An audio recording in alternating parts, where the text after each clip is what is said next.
ಬೆಂಗಳೂರಿನ ಪರಿಸರ ಪ್ರೇಮಿಗಳ, ಬೆಂಗಳೂರಿಗೆ ಇತಿಹಾಸ ಇರತಕ್ಕಂಥ, ಬೆಂಗಳೂರಿಗೆ ಒಂದು ಮಾನ್ಯುಮೆಂಟ್ ಆಗಿರ್ತಕ್ಕಂಥ, ಬೆಂಗಳೂರಿಗೆ ಒಂದು ಸಸ್ಯ ಕಾಶಿ ಆಗಿರ್ತಕ್ಕಂಥ ಆ ಸಸ್ಯ ಕಾಶಿಗೆ ಇವತ್ತು ರಾಜ್ಯ ಸರ್ಕಾರ, ಕಾಂಗ್ರೆಸ್ ಸರ್ಕಾರ ಗುಂಡಿ ತೋಡುವಂಥ ಕೆಲಸವನ್ನು ಮಾಡ್ತಾ ಇದ್ದಾರೆ. ಇದರ ವಿರುದ್ಧವಾಗಿ ಇವತ್ತು ನಾನು, ನಮ್ಮ ಲೋಕಸಭಾ ಸದಸ್ಯರಾದಂಥ ತೇಜಸ್ವಿ ಸೂರ್ಯ ಅವರು, ನಮ್ಮ ಅಧ್ಯಕ್ಷರು ರಾಮಮೂರ್ತಿಯವರು, ರವಿ ಸುಬ್ರಹ್ಮಣ್ಯ ಅವರು, ಎಲ್ಲ ನಮ್ಮ ಉದಯ ಗರುಡಾಚಾರ್ ಅವರು, ಅಶ್ವತ್ಥನಾರಾಯಣ ಅವರು ಬರ್ತಾರೆ. ಇನ್ನೇನು ನಮ್ಮೆಲ್ಲ ಇಂದಿನ ಮಹಾನಗರ ಪಾಲಿಕೆ ಸದಸ್ಯರು, ಅದಕ್ಕಿಂತ ಹೆಚ್ಚಾಗಿ ಲಾಲ್ಬಾಗನ್ನು ಪ್ರೀತಿಸುವಂಥ ಸಾವಿರಾರು ಜನ ವಾಕರ್ಸು ಮತ್ತು ಪರಿಸರ ಪ್ರೇಮಿಗಳು ಕೂಡ ಇವತ್ತು ಬಂದಿದ್ದಾರೆ. ಸೈಲೆಂಟಾಗಿ ನಾವು ಪ್ರತಿಭಟನೆಯನ್ನು ಮಾಡ್ತಾ ಇದ್ದೀರಿ ಅಷ್ಟೇ. ಈ ಒಂದು ಸುರಂಗ ಯೋಜನೆ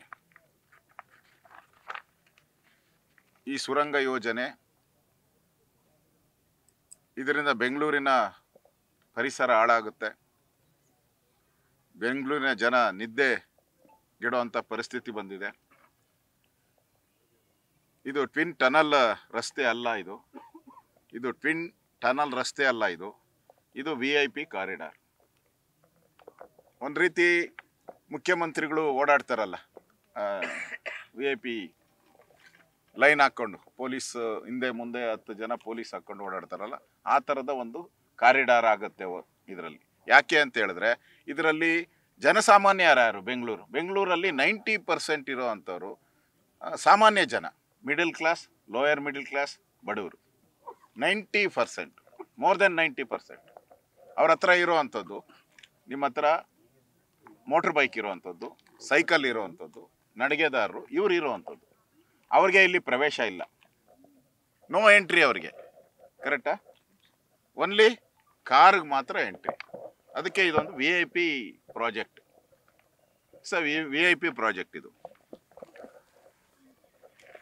ಇದು ಬೆಂಗಳೂರಿನ ಕಾರ್ಪೊರೇಷನ್ನು 8,000 ಕೋಟಿ ಸಾಲ ತಗೊಬೇಕು. 8,000 ಕೋಟಿ. ಅದಕ್ಕೆ ಟೆಂಡರು ಕರೆದಿದ್ದಾರೆ. ಏನು ರೆಡ್ಡಿ? 8,000 ಕೋಟಿಗೆ ಟೆಂಡರು ಕರೆದಿದ್ದಾರೆ.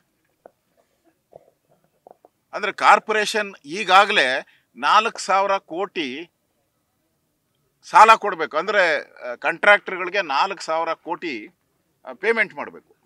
ಅವರು ಈಗ ಆತ್ಮಹತ್ಯೆಗೆ ಒಬ್ಬರು ಪಾಲಿಡಾಲ್ ಕುಡ್ಕೊಂಡು ಆಸ್ಪತ್ರೆ ಹೋಗಿದ್ರು, ಇನ್ನೊಬ್ಬರು ಬಾಟ್ಲ್ ತಗೊಂಡು ಅವರು ಆತ್ಮಹತ್ಯೆಗೆ ಪ್ರಯತ್ನ ಮಾಡಿದರು. ಮುಖ್ಯಮಂತ್ರಿ ಮನೆ ಮುಂದೆ ಧರಣಿ, DK ಶಿವಕುಮಾರ್ ಮುಂದೆ ಭರಣಿ, ಎರಡೂ ಧರಣಿ ಭರಣಿ ಎಲ್ಲ ಕೂಡ ಆಗಿದ್ದಾರೆ. ಈಗ ಅವ್ರ ಗತಿ ಇನ್ನೂ ಚಿಂತಾಜನಕ ಇದೆ. 4,000 ಈಗ 8,000 ಕೋಟಿ ಸಾಲ ಎಲ್ಲಿಂದ ಮಾಡ್ತೀರಾ? ಇದೇ 4,000 ಕೋಟಿ. ನಮ್ಮ ಕಾರ್ಪೊರೇಷನ್ ಬಡ್ಜೆಟ್ ಎಷ್ಟು? ನಮ್ಮ ಟ್ಯಾಕ್ಸ್ ಬರೋ ಅಂಥದ್ದು 3,000 ಕೋಟಿ, ಅಪ್ರಾಕ್ಸಿಮೇಟ್ಲಿ 3,000. ಕೇಂದ್ರ ಸರ್ಕಾರ ಇವೆಲ್ಲ ಸೇರಿಸ್ತಾರೆ ಇನ್ನೊಂದು 2,000 ಕೋಟಿ ಬರ್ಬೋದು, ರಾಜ್ಯ ಸರ್ಕಾರ ಎಲ್ಲ. ಈಗ 4,000 ಕೋಟಿ ಸಾಲ ಅಲ್ಲ ಕೊಡಬೇಕಾಗಿರೋದು. 8,000 ಕೋಟಿ ನೀವು ಮಾಡಿದ್ರೆ ಅದಕ್ಕೆ ಬಡ್ಡಿ ಎಲ್ಲಿಂದ ಕಟ್ತೀರಾ? ಹಣ ಬಡ್ಡಿ ಎಲ್ಲಿಂದ ಕಟ್ತೀರಾ ನೀವು? ಅದಕ್ಕೆ ಬೆಂಗಳೂರಿನ ಆರ್ಥಿಕ ವ್ಯವಸ್ಥೆಯನ್ನು ಪಾತಾಳಕ್ಕೆ ಕಳಿಸುವಂಥ ಈ ಸುರಂಗ ಯೋಜನೆ ಇದು. ಆರ್ಥಿಕ ಪರಿಸ್ಥಿತಿ, ಬೆಂಗಳೂರಿನ ಆರ್ಥಿಕ ಪರಿಸ್ಥಿತಿಯನ್ನು ಪಾತಾಳಕ್ಕೆ ಕಳಿಸುವಂಥ, ಪಾತಾಳ ಸುರಂಗ ಕೊರೆಯುವಂಥ ಒಂದು ಯೋಜನೆ ಇದು. 130 ಅಡಿ ಕೆಳಗಡೆ ಬರುತ್ತೆ. ಇದು 130 ಫೀಟ್ ಭೂಮಿಯ ಕೆಳಗಡೆ ಬರುವಂಥದ್ದು. ಈಗಾಗಲೇ ಜಿಯಾಲಜಿಕಲ್ ಸರ್ವೆ ಆಫ್ ಇಂಡಿಯಾ ಇದು 3,000 ದಶಲಕ್ಷನ 300 ದಶಲಕ್ಷ 3,000 ಬಾಣ 3,000 ದಶಲಕ್ಷ ವರ್ಷದ ಶಿಲೆಗಳಿದು. ನೋಡಿ, ಕೆಂಪೇಗೌಡರು ನಮ್ಮ ಬೆಂಗಳೂರಿನ ಜನತೆಗೆ ಏನು ಕೊಡುಗೆ ಕೊಟ್ಟಿದ್ದಾರೆ ಅಂತೆ, ಇಂಥ ಒಂದು ಶಿಲೆಯ ಮೇಲೆ ನಮ್ಮ ಬೆಂಗಳೂರನ್ನು ಕಟ್ಟಿದ್ದಾರೆ. ಇಲ್ಲಿ ಭೂಕಂಪ ಇಲ್ಲ, ಎಲ್ಲೆಲ್ಲೋ ಭೂಕಂಪ ಆಗುತ್ತೆ, ಇಲ್ಲಿ ಭೂಕಂಪದ ಪ್ರಭಾವ ಇಲ್ಲ, ಡಿಸಾಸ್ಟರ್ ಇಲ್ಲ ಇಲ್ಲಿ. ಕೆಂಪೇಗೌಡರು ಸೌಖ್ಯವಾಗಿರಲಿ ಬೆಂಗಳೂರು ಜನ ಅಂತ ಹೇಳಿ ಕಟ್ಟಿದಂಥ ನಾಡಿಗೆ ನೀವು ಸುರಂಗ ಕೊರಿಯಕ್ಕೆ ಹೊರಟಿದ್ದೀರಲ್ಲ. ನಾನು ನಿಮಗೆ ಪ್ರಶ್ನೆಯನ್ನು ಕೇಳ್ತಾ ಇದ್ದೀನಿ, ನಿಮಗೆ ಇದಕ್ಕೆ ಪರ್ಮಿಷನ್ನು ಕೊಟ್ಟಿದ್ದಾರಾ? Geological survey of India permission ಕೊಟ್ಟಿದ್ದಾರಾ? ಇಲ್ಲ. ಕೇಳಿದೆ, ಇಲ್ಲ, ಕೊಟ್ಟಿಲ್ಲ. ಆದರೆ ನೀವು ಲಾಲ್ಬಾಗಲ್ಲಿ ಎಲ್ಲ ಕಡೆ ಸುತ್ತಾಡಿ, ಬೋರ್ಡ್ಗಳ ಮೇಲೆ ಬೋರ್ಡ್ಗಳಿದೆ, ಇದು government of India geological survey, ಇದು ಮಾನ್ಯುಮೆಂಟು, ಮುಟ್ಟಂಗಿಲ್ಲ, ಇಲ್ಲೇನು ಮಾಡಂಗಿಲ್ಲ, ಎಲ್ಲ ಕಡೆ ಬೋರ್ಡು, ಕಾನೂನು, ಅದ್ರ ಕೆಳಗಡೆ ಕಾನೂನು ಶಿಕ್ಷೆ ಎಲ್ಲ ಇದೆ ಅದರಲ್ಲಿ, ಬೋರ್ಡ್ಗಳ ಮೇಲೆ ಬೋರ್ಡ್. ಏನು ಅದಕ್ಕೆ ಬೆಲೆ ಇಲ್ವಾಗಾರೆ? ಈ ಬೋರ್ಡ್ಗಳಿಗೆ ಹಾಕಿದವ್ರು ಯಾರು? ರಾಜ್ಯ ಸರ್ಕಾರನೇ ಈ ಬೋರ್ಡ್ ಹಾಕಿರೋದು. ರಾಜ್ಯ ಸರ್ಕಾರನೇ ಬೋರ್ಡ್ ಹಾಕಿ, ಇದು ರಕ್ಷಿತ ಪ್ರದೇಶ ಅಂತ ಬೋರ್ಡ್ ಹಾಕಿ ಇವತ್ತು ಅದನ್ನೇ ಕೊಲೆ ಮಾಡೋಕ್ಕೆ ಹೊರಟಿದ್ದಾರೆ. ಹಾಗಾದ್ರೆ ಕಾನೂನಿಗೆ ಕಿಮ್ಮತ್ತಿಲ್ವಾ ಇಲ್ಲಿ? ಯಾವ ಸರ್ಕಾರ ಕಾನೂನನ್ನು ಪಾಲನೆ ಮಾಡಬೇಕಾಗಿತ್ತೋ ಅದೇ ಸರ್ಕಾರ ಇವತ್ತು ಕಾನೂನನ್ನು ಉಲ್ಲಂಘನೆ ಮಾಡ್ತಾ ಇದೆ. ಇವತ್ತು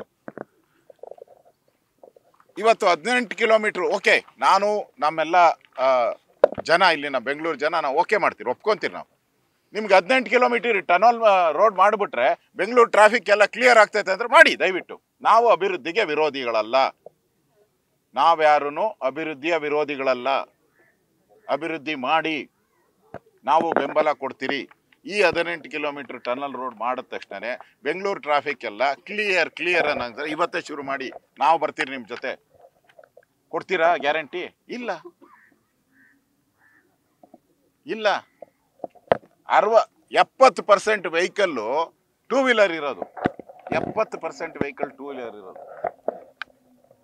ನೀವು 70% ಜನ ಬಿಟ್ಬಿಟ್ಟು 10% ಜನದ ಯೋಗಕ್ಷೇಮ ನೋಡುವಂಥದ್ದು ಎಲ್ಲಿ ಸರಿ ಇದೆ ನಿಮ್ಮದು?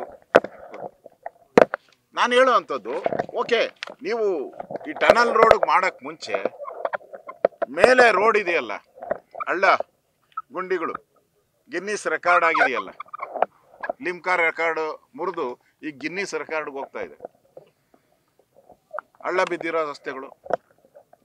ಟನಲ್ ರೋಡ್ ಮಾಡೋಕ್ಕೆ ಮುಂಚೆ ಮೇಲಿನ ರೋಡ್ ಕಣ್ಣು ಕಾಣೋದನ್ನ ಮಾಡೋದು ಬಿಟ್ಬಿಟ್ಟು ಕಣ್ಣು ಕಾಣದೇ ಇರೋ ಟನಲ್ಗೆ ಹೋಗ್ತಾ ಇದ್ದೀರಾ. ಕಣ್ಣು ಕಾಣೋ ಅಂತ ಮೇಲೆ ಗುಂಡಿಗಳನ್ನು ಬಿಟ್ಬಿಟ್ಟು ಕಣ್ಣು ಕಾಣದೇ ಇರೋ ಟನಲಲ್ಲಿ ಗುಂಡಿಗಳು ಹುಡುಕಕ್ಕೆ ಹೋಗ್ತಾ ಇದ್ದೀರಲ್ಲ. ನನಗನ್ಸುತ್ತೆ ಮೇಲೆ ಇರೋ ಗುಂಡಿಗೂ ಈ ಕೆಳಗಡೆ ಕೊರಿತಾ ಇರೋ ಗುಂಡಿಗೂ ಏನನ್ನ ಕನೆಕ್ಷನ್ ಕೊಡ್ತೀರಾ ನೀವು? ಕನೆಕ್ಷನ್ ಕೊಡ್ತಿದ್ದೀರಾ ನೀವು? ಮುಖ್ಯಮಂತ್ರಿ ಏನು ಹೇಳಿದ್ರು? 1 ವಾರದಲ್ಲೇ ಎಲ್ಲ ಗುಂಡಿಗಳನ್ನು ಮುಚ್ಚಾಕ್ತೀರಿ ಅಂತ ಹೇಳಿದ್ರು. ಇದು ಕಡೆ ವಾರ್ನಿಂಗ್, ಕಾರ್ಪೊರೇಷನ್ಗೆ ಕಡೆ ವಾರ್ನಿಂಗ್ ಅಂದರು. ನೆನ್ನೆ ಕೇಳಿದ್ರೆ ಹೋಗಿ ಡಿ ಕೆ ಶಿವಕುಮಾರ್ ಕೇಳ್ರಿ ಅಂತಾರೆ. ಏನಂದ್ರೆ ಶಿಫ್ಟಿಂಗ ನಿಮ್ಮದು? ನವಂಬರ್ ಕ್ರಾಂತಿ ಇದೆಯಲ್ಲ, ಆ ಶಿಫ್ಟಿಂಗ್ ಕ್ರಾಂತಿನ ಇದು? ಏನು ನೀವು ಅರ್ಥ ಏನು? ನೀವು ಬೇಜವಾಬ್ದಾರಿ ಹೇಳಿಕೆ CMದು. ಯಾಕೆ ಹೇಳಬೇಕಾಯ್ತು 1 ವಾರ ಅಂತೇಳಿ? ಬೆಂಗಳೂರು